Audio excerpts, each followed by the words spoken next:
sebelahnya lagi dibangun, ternyata makan lagi diperbaiki. Nah,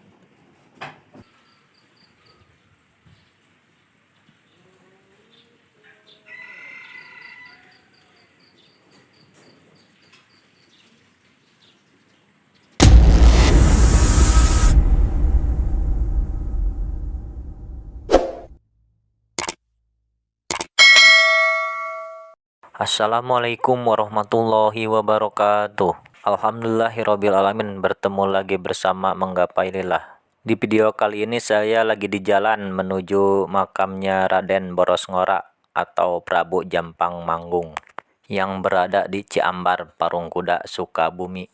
Saya akan menceritakan sedikit sejarah tentang beliau. Raden Boros Ngora putra kedua dari Prabu Sanghyang Cakradewa.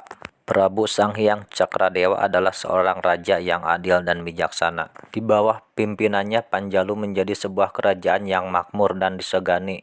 Suatu ketika sang raja menyampaikan keinginannya pada hari tua nanti untuk meninggalkan singgasana dan menjadi resi atau pertapa. Untuk itu sang Prabu mengangkat putra pertamanya Sanghyang Lembu Sampulur menjadi putra mahkota. Sedangkan putra keduanya yaitu Raden Boros Ngora dipersiapkan untuk menjadi patih dan senopati kerajaan. Oleh karena itu Raden Boros Ngora pergi berkelana berguru kepada para brahmana, petapa, resi, guru di seluruh penjuru tanah Jawa untuk mendapatkan berbagai ilmu kesaktian. Beberapa tahun kemudian Raden Boros Ngora pulang dan disambut dengan upacara penyambutan yang sangat meriah. Prabu Sanghyang Cakradewa sangat terharu menyambut kedatangan putranya yang telah pergi sekian lama tersebut. Dalam suatu acara, sang Prabu meminta kepada Raden Boros Ngora untuk mengatraksikan kehebatannya dengan bermain adu pedang melawan kakaknya yaitu Sanghyang Lembu Sampulur.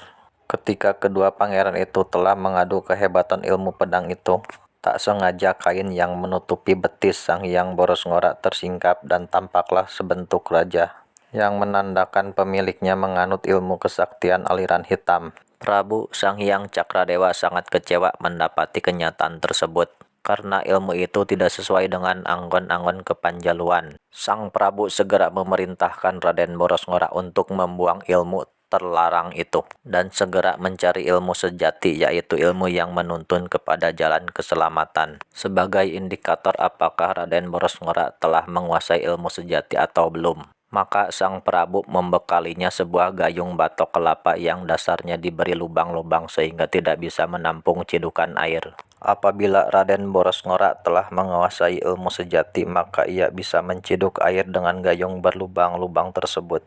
Untuk kedua kalinya Raden Boros Ngora meninggalkan kerajaan, dan kali ini ia berjalan tak tentu arah karena tidak tahu kemana harus mencari ilmu yang dimaksudkan oleh ayahnya itu. Letih berjalan tak tentu arah, akhirnya ia duduk bersemedi, memohon kepada Sang Hyang Tunggal agar diberi petunjuk untuk mendapatkan ilmu sejati. Sekian lama bersemedi, akhirnya ia mendapat petunjuk bahwa pemilik ilmu yang dicarinya itu ada di seberang lautan, yaitu di Tanah Suci Mekah. Dengan ilmu kesaktiannya Raden Boros Ngora tiba di Mekah dalam sekejap mata. Di Mekah itu Raden Boros Ngora bertanya kepada setiap orang yang ditemuinya agar dapat bertemu dengan seseorang yang mewarisi ilmu sejati yang dia maksud. Orang-orang yang tidak mengerti maksud sang pangeran menunjukkan agar ia menemui seorang pria yang tinggal di dalam sebuah tenda di gurun pasir.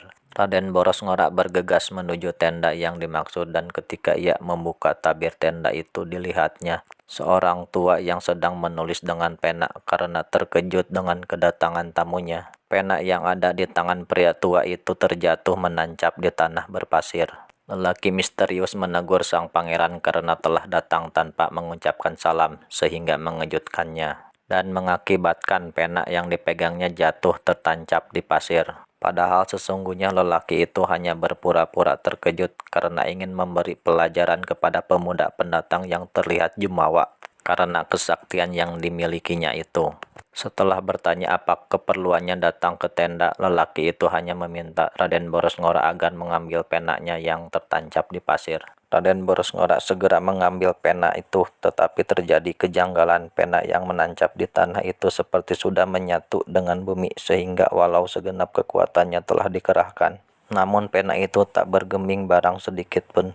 Raden Boros Ngorak segera menyadari bahwa orang yang ada di hadapannya bukanlah orang sembarangan. Raden Boros Ngorak memohon ampun atas kelancangan sikapnya tadi. Sang pangeran juga memohon kesediaan pria misterius itu mengajarinya ilmu. Lelaki yang kemudian diketahui adalah Sayyidina Ali bin Abi Thalib. Beliau hanya meminta Raden Boros Ngorak mengucapkan kalimat syahadat seperti yang dicontohkannya, dan sungguh ajaib pena yang menancap di tanah itu bisa dicabut dengan mudah olehnya. Setelah peristiwa itu, Raden Boros Ngorak menetap dan berguru kepada Sayyidina Ali selama 7 tahun. Di akhir masa pendidikannya, Raden Boros Ngorak diberi wasiat oleh Baginda Ali agar melaksanakan syiar Islam di tanah asalnya. Sebelum pulang, Raden Boros Ngorak menciduk air jam-jam dengan gayung berlubang pemberian ayahnya itu, dan ternyata air jam-jam itu tidak menetes sedikit pun. Berarti ia telah berhasil menguasai ilmu sejati dengan sempurna. Singkat cerita, Raden Boros Ngorak pulang. Air jam-jam yang dibawa Raden Boros Ngorak dijadikan cikal air situ Lengkong yang sebelumnya merupakan sebuah lembah yang mengelilingi bukit bernama Pasir Jambu. Gayung berlubang pemberian ayahnya dilemparkan ke Gunung Sawal dan kemudian menjadilah danau. Wallahu a'lam bishawab. Cukup sekian cerita yang bisa saya sampaikan. Mohon maaf apabila ada kekurangan dan kesalahan. Wassalamualaikum warahmatullahi wabarakatuh.